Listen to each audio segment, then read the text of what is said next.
In a small Arizona town, an innocent elderly couple was humiliated inside a diner when a group of young men threw Coca-Cola on them, laughing as they filmed it. But they never expected who was coming for them: their son, a Navy SEAL. Don't forget to like, subscribe, and share. Where are you watching from? It was a sunny afternoon in a small Arizona town when Harold and Martha Wilson, an elderly couple in their late 70s, stopped at a roadside diner after visiting their granddaughter. The place was cozy, the kind of diner that smelled of coffee, fried bacon, and fresh pie. Harold, a retired carpenter with calloused hands, smiled as he slid into the booth beside his wife. Martha, wearing her favorite blue floral dress, looked across the table and said softly, "Feels good to stop here again, doesn't it?" Harold nodded, sipping his coffee. "Just like old times," he said with a warm grin. A few moments later, the front door swung open. A group of 5 young men in their early 20s walked in, loud, arrogant, and clearly looking for trouble. Their laughter echoed through the diner as they shoved each other and took a booth near the Wilsons. The waitress looked nervous, recognizing them immediately. Local troublemakers. At first, Harold and Martha tried to ignore the noise, focusing on their meal. But the boys soon noticed them. One of them, wearing a backward cap and a cocky smirk, pointed and said loudly, "Look at that! Grandpa and Grandma on a date night." The others burst out laughing. Martha lowered her eyes, embarrassed. Harold's jaw tightened, but he stayed calm. He'd lived through tougher times: war, loss, hardship, and he wasn't going to let a group of spoiled kids ruin his peace. "Hey, old man," another shouted. "You need help chewing that pie?" More laughter followed. The waitress tried to intervene. "Please stop bothering them," she said quietly, but the boys ignored her. They were filming with their phones, recording every second for social media amusement. Then, one of them, the ringleader, grabbed a can of Coca-Cola from his table, shook it hard, and walked up to Harold's booth. "You look thirsty, Grandpa," he said with a smirk. Before anyone could react, he popped the can open and dumped the fizzy drink all over Harold's head. The entire diner fell silent. The cold liquid dripped down Harold's face, soaking his shirt and running into his lap. Martha gasped, covering her mouth as tears filled her eyes. "Harold," she whispered. For a brief moment, the old man just sat there, stunned, humiliated, trembling with quiet anger. The boys howled with laughter, recording everything. "You got coked, old man?" one shouted. Harold stood up slowly, wiping his face with a napkin. He didn't shout. He didn't fight back. He just looked at the young men with a calm, piercing stare that said more than any words ever could. The diner manager came out from the kitchen, his face red with anger. "That's enough! Get out of my diner, now!" he yelled. The boys laughed as they left, proud of their cruelty. That night, Harold and Martha sat silently at their kitchen table. Martha's hands shook as she held her cup of tea. "They laughed at us, Harold." "Like we were nothing." Harold sighed deeply. "They don't know what respect means anymore."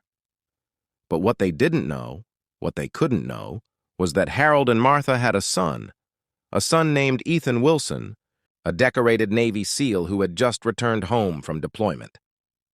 And when Ethan heard what happened, his expression changed. His eyes hardened. "They did what to you?" he asked quietly. The next evening, justice was coming to that diner, Navy SEAL style.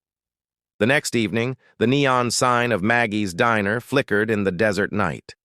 Inside, the same group of boys from the day before sat laughing loudly, retelling the story of how they'd coked an old man as if it were some hilarious prank. Their laughter filled the air, but it wouldn't last long. Outside, Ethan Wilson pulled up in his black pickup truck. Dressed in jeans, boots, and a plain gray shirt, he didn't look like a soldier, but every movement carried quiet authority. He was a Navy SEAL, a man who had faced war zones, yet nothing had ever made his blood boil like hearing how his parents had been humiliated.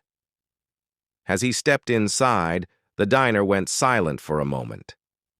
The waitress recognized him instantly. She'd seen his photo in the Wilsons' home. "Ethan," she whispered. He gave her a small nod, eyes steady. Ethan scanned the room. The boys sat in the corner, their laughter dying as they noticed him approaching. The leader, the same one who had poured the Coke, leaned back with a smirk. "What's up, tough guy?" he said arrogantly. "You lost?" Ethan stopped right in front of their table. His voice was calm but carried weight. "Yesterday, you threw Coke on an old man and laughed about it," he said. "That man was my father." The room froze. One of the boys chuckled nervously. "Hey, man, it was just a joke." Ethan's eyes narrowed. "Does this look like a joke to you?" he said quietly. His tone sent chills down every spine in the diner. Without warning, Ethan grabbed the ringleader's phone off the table, the same phone that had recorded his father's humiliation, and slammed it down, shattering it in half. The sound echoed like thunder. The ringleader jumped to his feet. "Hey, you can't—" But before he could finish, Ethan moved. His hand gripped the boy's collar, pushing him gently but firmly back into his seat. It wasn't a strike, it was control. Pure military precision. "Sit down," Ethan said. The boy obeyed instantly. "You think you're strong because you pick on the weak?" Ethan continued, his voice low and dangerous. "You think humiliating good people makes you a man?" He leaned closer. "Let me tell you something. Real strength is protecting those who can't fight back." No one spoke. Even the cook in the kitchen had stopped moving. Ethan turned to the others. "You're going to apologize to my parents and to everyone here for what you did." The ringleader's face turned pale. "We're sorry," he muttered. "Louder," Ethan demanded. "We're sorry," they said in unison, voices shaking. Ethan stared at them for a long moment, then released his grip. "Now leave," he said. As they scrambled out, Ethan walked to the counter, placed a few bills down, and said to the manager, "That's for my parents' meal yesterday. Keep the change." The waitress whispered, "They won't forget this." Ethan gave a faint smile. "Good," he said. "Maybe next time they'll think before laughing at someone who's done them no harm." He walked out into the night, the desert wind cool against his face. For the first time since returning home, Ethan felt peace, not because he fought, but because he stood for what was right. And from that day on, no one ever dared to mock Harold and Martha Wilson again. Their story spread through the small Arizona town, not as a tale of revenge, but as a lesson in respect, courage, and justice.